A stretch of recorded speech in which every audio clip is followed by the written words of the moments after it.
So, what if your children and grandchildren are on track to live shorter lives, not because of necessarily a war or certain diseases, but because of what's on their plate, like bacon, chicken nuggets, or soda? We're going to talk about it.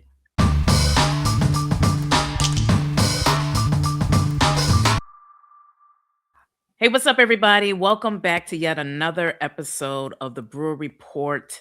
Today, we are all about ultra processed foods. Really, again, on our last podcast, we talked about how to better prepare your meats because, again, we said that we are realists. We understand that most people are just not going to be vegans. So, we gave you some tips on how to properly sear your meat to perhaps lower the carcinogens. But during that discussion, we also talked about how the younger generation, a lot of us are dying from certain cancers. And what we discovered was it had a lot to do with consuming ultra processed foods, in addition to alcohol and obesity. But ultra processed foods was really a major or played a major role in that. So we're going to dive deeper into that during this particular episode. But before I get going with that, be sure to always like, comment, subscribe, and share this podcast because, look, it gets us out into that YouTube algorithm and it helps others to discover us. And as always, what we discuss, we're researchers, we are not doctors. So always consult with your own medical doctor about your own personal diet and what's best for you. We are researchers and we are here to help you really get the information so that perhaps you can have that informed conversation with your doctor. But let's get going. So let's first talk about ultra processed foods. Ultra processed foods, Daddy, how would you define ultra processed foods?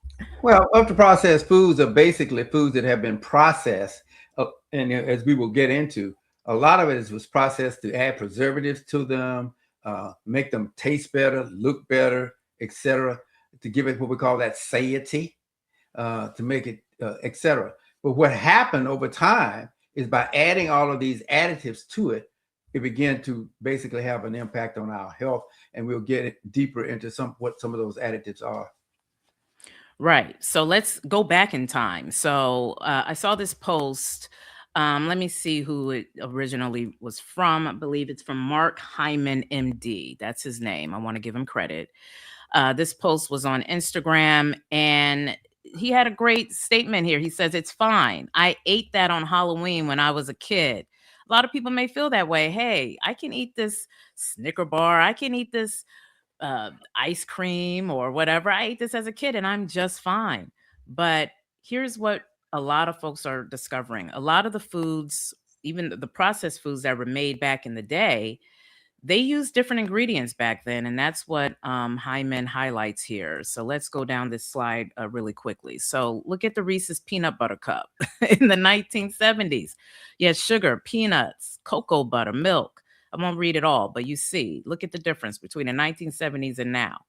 I mean, now you have a longer list of ingredients here. You have Twizzlers. Oh my goodness, like 4 ingredients in the 1920s.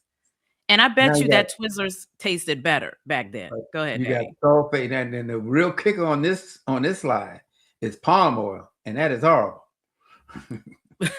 palm oil, palm oil, all of that. And then you have that red 40 in there. We're going to Right. talk about those dyes. And then you have Snickers. Look, I like Snickers. Back in the 50s, it was a lot better ingredients here. And again, I bet you it tasted better.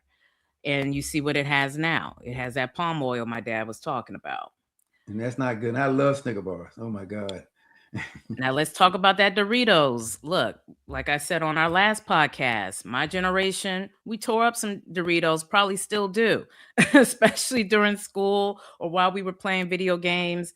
Again, that may be why a lot of us are catching certain cancers early now.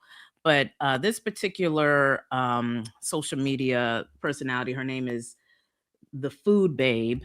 She highlighted how Doritos has now come out with a new brand, I guess, within their brand, a sub brand.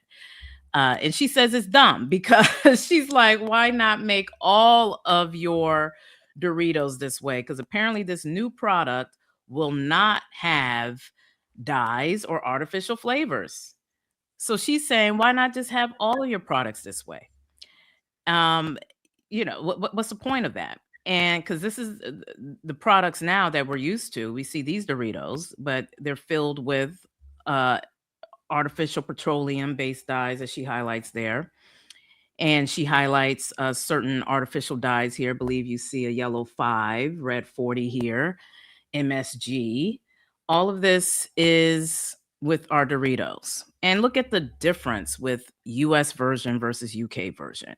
Apparently, the UK bans the use of certain artificial dyes like red 40, blue 1, yellow 5 that are in these Doritos. They use annatto, which, Daddy, what is annatto? Annatto is a plant that they can extract the coloring from, as opposed to artificial red dyes that we use. In fact, some of our uh, companies now are going to cherry powder in order to get that red. Now that's better, but but Yeah. but it's not as cheap. For of course, it's red dye 3 and red dye 40, which we will talk about later. But red dye 3 is clearly the worst. And the same here. You see Cheetos, very popular here in the US, especially them flaming hot Cheetos. They use way less ingredients. Now, let's get into, well, here's the then and now again with you have ice cream. I'll just go through this quickly. Apparently, Ben and Jerry's back in the day, cream, milk, sugar, eggs. Now we have all of these ingredients, including coconut oil, which is, Which is horrible. yes, really bad for your heart. And I said, some kids tear this up. Kraft mac and cheese. Look how it was back in the day. You just had the mac, the cheese, the milk, salt, and enzymes. And now you have all of this. So, including Yellow 5. Campbell's, we know they were in trouble recently back in the day. Hey, looked pretty good. It was just a general chicken soup. I don't know what it is now. Hydro- It's something else. Hydrolyzed soy protein, which is not good. That's that processed soy that's not really good for you. Horrible. Right. And then we everybody loves them Mickey D's, them fries. And from my understanding, the fries back in the day were pretty good. I can see why. Look at just 3 ingredients. Now it has some some other harmful ingredients here. And look, we're not Hydrogenated soybean oil is not good. right. And look, this is we're not attacking these brands per se, but it's just the reality of America right now. It's clear that a lot of our foods have a lot of these additives that appear to be quite harmful to us. Now, let's get into this soda. Look at the UK. Mountain Dew, very popular here in the US. In the UK, carbonated water, sugar, citric acid, ascorbic acid, caffeine, flavorings. Now that gives me a little pause. Potassium sorbate. So it's not great.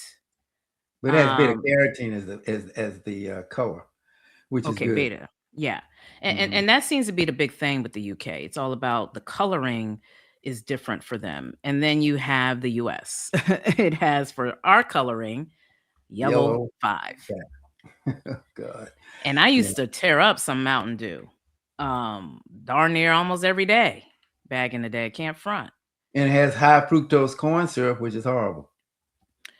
Yes. So now that's on the snack side. You had the chips, and we kind of took you down memory lane, if you will, with certain foods. But Daddy, what is actually the worst when it comes to ultra Ultra processed foods? processed meats, Yes. period. They account for most of your health problems. And so that's the sausage, the salami, the hot dogs, the nuggets, etc. that you see there, the ham. I mean, I can't tell you the number of barbecues that I went to with those sausages on that grill. Man, look at here. Searing. Good stuff, right? No. That is the biggest. The foods that you see there are considered to be a class one carcinogen. Let me repeat that. Ultra processed meats are considered to be a class one carcinogen. In other words, will cause cancer big time. Yes, and that's pretty clear, including those who actually encourage you to eat meat. They still, even they have to acknowledge processed meats are pretty bad for you. Yes, as opposed to just regular meat. I mean, we'll get into that a little bit later, but ultra processed meats are a, I mean, if somebody tries to give you a slice of ham, and I know this is going to be hard because I know I go to breakfast with my childhood friend who I grew up with, and the first thing he's ordering is some sausage and eggs. I said, "Oh God!" But That's like the standard American right, breakfast. right, and Yeah. he's not doing well mentally right now, so Mm. that's an issue. But the bottom line is, but that's he's surviving. But my point is, but the younger generation, he didn't grow up eating all of this stuff. That's the key. When you start looking at the cohorts, it's the cohorts after 1990 that this is basically all they started eating. So this is a cumulative effect on them. To be honest with you. The cohorts after 1970, actually, Yeah, 1970s. actually Yeah. 1970. But Yeah. we're seeing these life expectancies really decline because this is the 70. Well, we'll get into the percentage, but a large percentage of our young people's diets are these kinds of foods. Right. So let's get into that deep dive. So here's our deck. As my dad was getting into, you got 70% of our health issues are linked to the UPFs, which is ultra processed foods. Right. And now the majority, I think what's scary to me is the majority of the US diet is now ultra processed foods. That's And you can something see it. You can right. I see mean, it when you right. see I mean, people right. eat. When you go to the grocery store and you see people's baskets, or if you watch mukbangs online, it's packed with ultra processed foods. Right. And so that's what's beginning to have a major impact on the life expectancy of our children and grandchildren. Right. And so let's dissect that data even more. So the UPF villain is mostly, as you were saying, the animal meat. Right. I Oh, guess it, yeah. close to 65% of the UPF is basically animal meat. Then soda. Okay. Okay. So once you remove animal meat, it goes down to 40%, 47%. And then it goes down further once you remove the soda and the sweeteners. And this Okay. is So based that's off of right. And this is epic based off the study. This EPIC is the study. epic Yeah. study. So people were saying, if nothing else, you got to remove the ultra processed food meats. Okay. Yeah, ultra processed meats. Then sodas. We know that we just looked at the Mountain Dew and all that kind of stuff. Then as you begin to remove sodas, then you begin to remove the risk, the risk to you in terms of your life expectancy. And And diabetes right here. You see that. diabetes, all of those factors, diabetes, cancer, heart disease.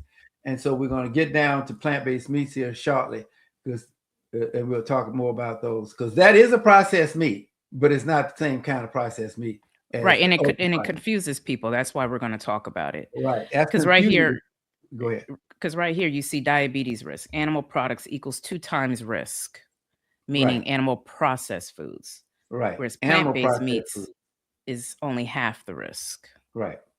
according to the EPIC study. So Right. that's pretty interesting. Okay, so this is the bottom. And this is based off of what Gregor was saying, the hierarchy of choice. Right. And the key word there, class one carcinogen, which Yes. affects your cholesterol, your TMAO, trimethylene amine oxide, which really goes after your heart as well. And so then the plant-based alternatives is that it has big meat benefits with protein, etc. But it does have some downsides. That's why it's yellow. We'll get into that. But the whole plant-based foods is the real key. and let's be realistic. That's why we tell people lead with your beans and your plants, and then you can mitigate some of the problems with the processed red meat. The red meat, the animal meats, etc. Lead with your plants. Period. Yes. And with that, let's get into you mentioned before like the swapping. So let's get into that in that study. You have the Stanford swap meat study. Yes, this was a phenomenal study. It was an 8-week interventional trial swapping animal meat for plant-based alternatives. And what they found was, again, it goes back to the TMAO, the significant decrease in microbiome toxins linked to heart disease. So that's number one, heart disease. Then your LDL cholesterol dropped 15 points. LDL is the driver for heart disease. The higher your LDL, the more likely you're going to have heart disease. And of course, obesity, body weight. So they let them eat meat, and then they swapped them to eat plant-based meat. And these were the results. Once they swapped them, they had these decreases on the plant-based meat. Now, let's get into briefly before I move on to another slide. You mentioned TMAO. I'm going to share this on my screen so people understand what that is. So if you can, Daddy, explain what TMAO is. Yeah, it's You in your see it here. it's in your gut microbiome. So the bottom line is what drives it is something called choline and carnitine and lecithin. Those are in meats, period. Okay, that's in your meat, your egg yolks, and your high-fat dairy. Now, dairy has another issue that we'll talk about in a later podcast because it's not so much heart disease. High-fat dairy can have heart disease, but there's another thing with dairy as well.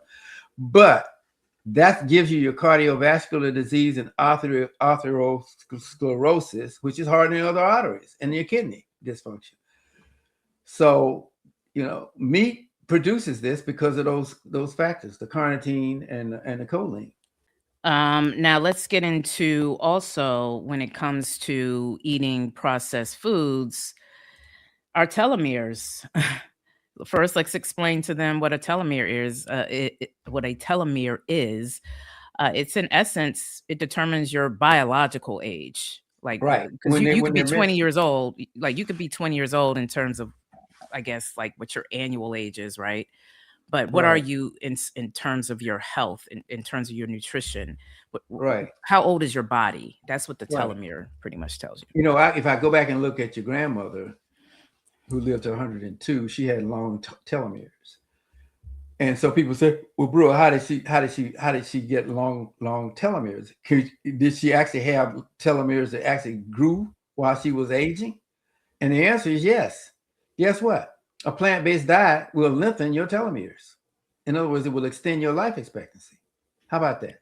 Whereas Okay. UPF Well, consumption is linked to UPF will shortening shorten your telomeres, which will it. Yeah. shorten your life expectancy. That's the whole point of this whole crisis that we're in right now, is that your telomeres are shortening in our younger people, and as opposed to lengthening in people my age, when you were basically eating more of a wholesome diet. We didn't always eat obviously plants whole, but we were eating meats and snacks and stuff like that. As you saw earlier, we didn't have all this craziness in our snacks. We didn't have all this craziness in our processed meats. Okay, so that's the bottom line. But clearly, you can lengthen your telomeres by eating a plant-based diet. Yeah. And that's the key.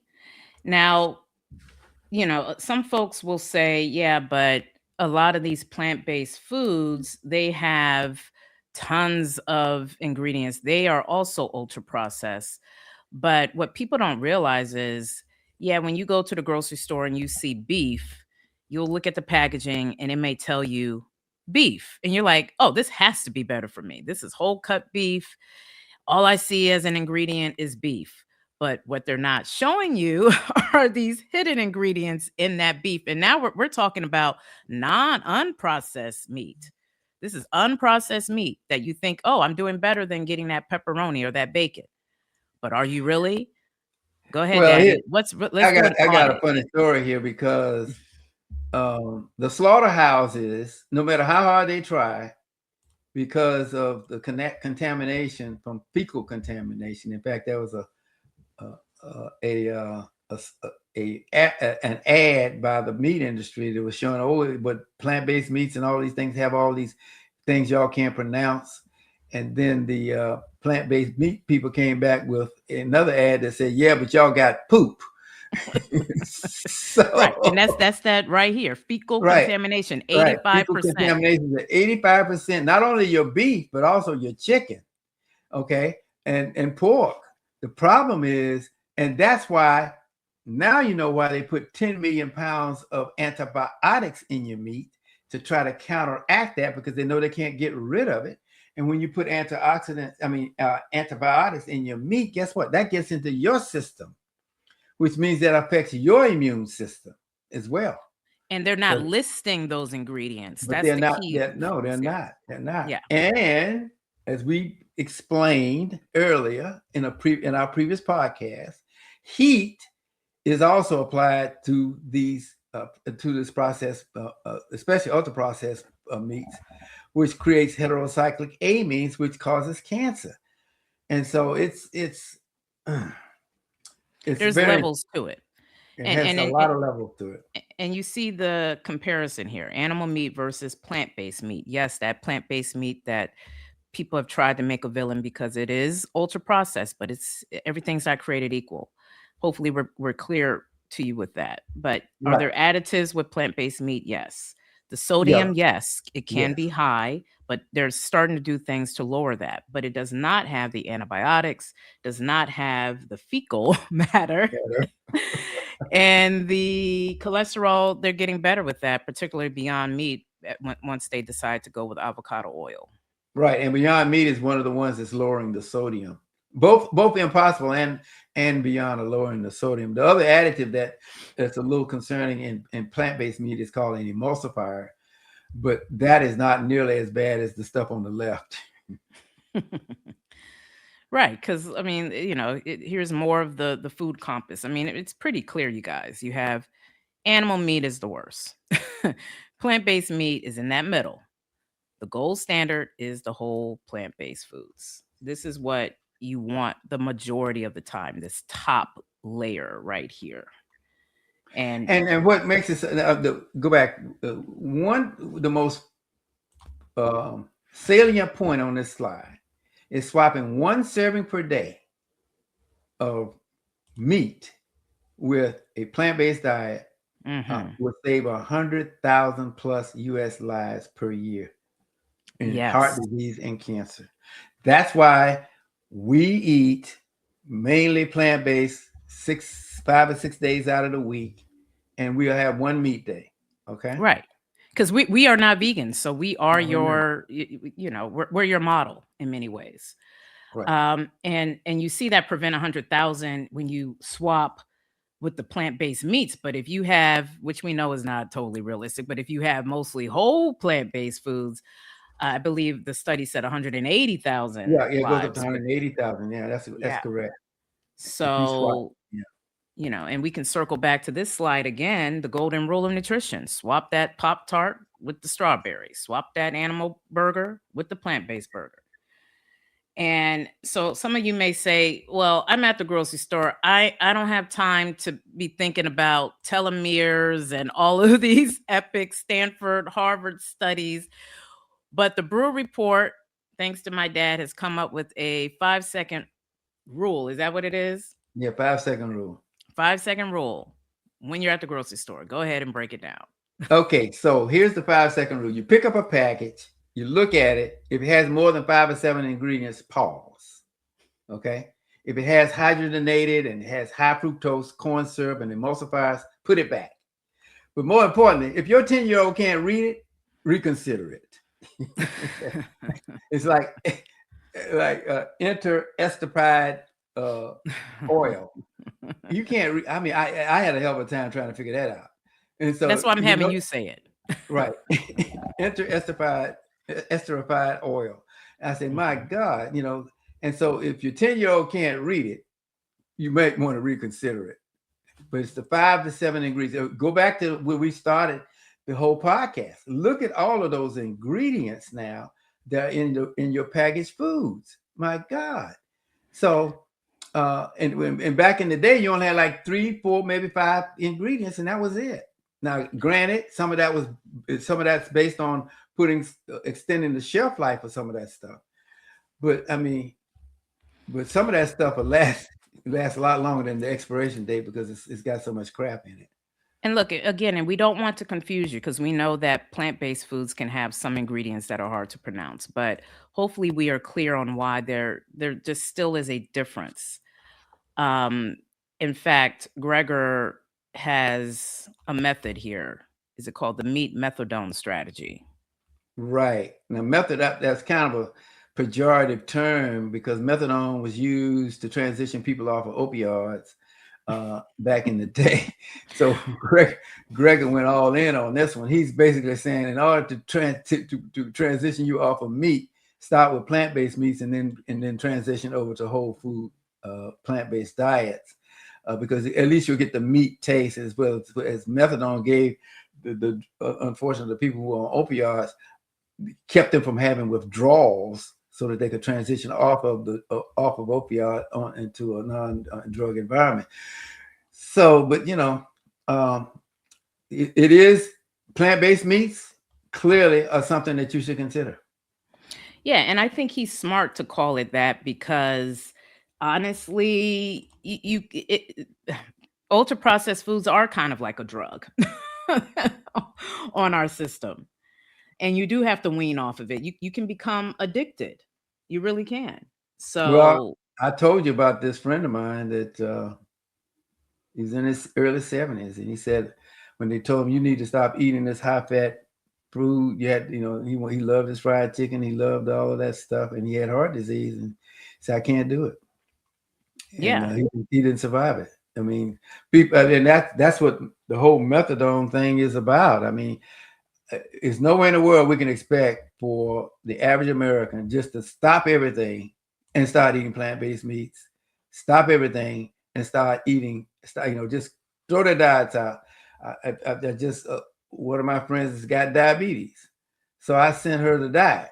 She said, "Oh my God, I can't do this." I said, It's "Okay." habit. I say, look, let's do this one bite at a time, one day at a time. Just start the transition. And one of the things that they're finding with children, especially with children who are used to that picture on the left with the soda and the and the And the donut. donut. Right. So the sodas, obviously, we've shown you what happened with Mountain Dew, but a lot of these sodas have a whole bunch of crap in them. So you need to transition them off to more fruit flavored water type drinks.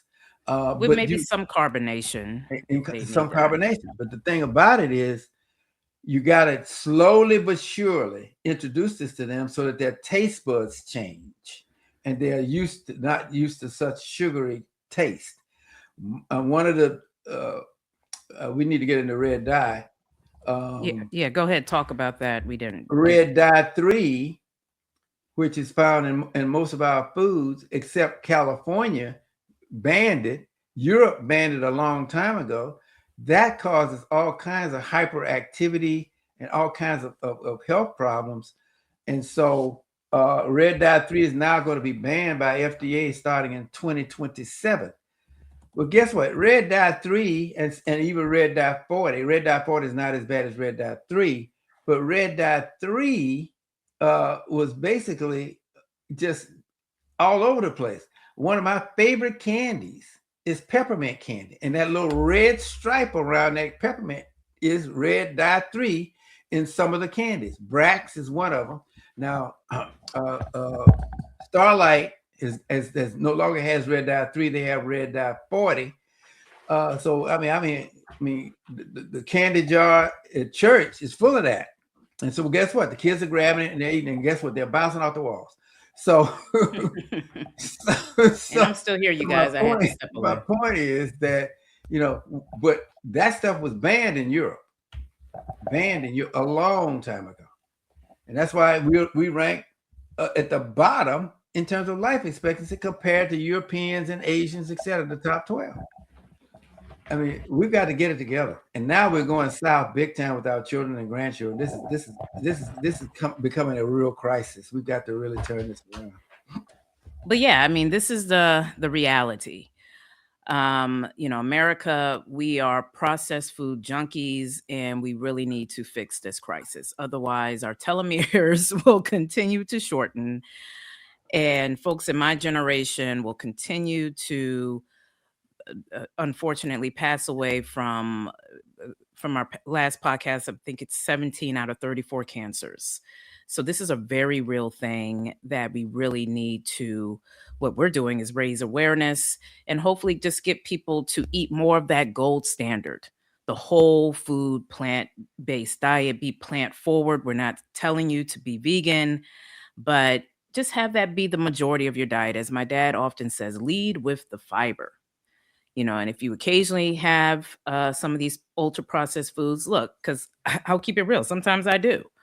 But it really cannot be the majority of your diet. That's as we highlighted at the top, that's really the issue in America. It's the majority of our diet. Any other closing words, Daddy? No, I mean, let's be realistic. And as I was just saying, most Americans aren't just going to snap a finger and you snap a finger and they're going to change their diet. That's not going to happen. So the best thing is to try to transition to a more plant-based diet, as we have done. And as we have pointed out in our previous podcast, we have greens, beans, onions, mushrooms, berries, and seeds and nuts. G-bombs diet that's been basically made famous by Dr. Furman. If you lead with greens, if you lead with beans, you're gonna find that you can make up for a lot of mistakes in terms of saturated fats and some of these ingredients, to be honest with you, because the fiber will sweep it out. Yes, and I've heard Dr. Greger say that, hey, if the majority of your diet is that type of G bombs diet, you're better than 90% of Americans, That's if right. not 95%. I mean, you're ahead of the curve. So it doesn't take much to change, So we wish you well with that. But as always, talk to your doctors, your medical providers, and again, we just wish you well on your journey. And as always, we'll be here to share as much information as possible because we know that a lot of these studies can be quite complicated. All right. Well, that's our show for today. As always, be sure to like, comment, and subscribe. This is our new format, StreamYard. It's a little bit more laid back, but we're giving you all of the slides. Hopefully, you better see the information, therefore, better comprehend the information. So until next time, peace.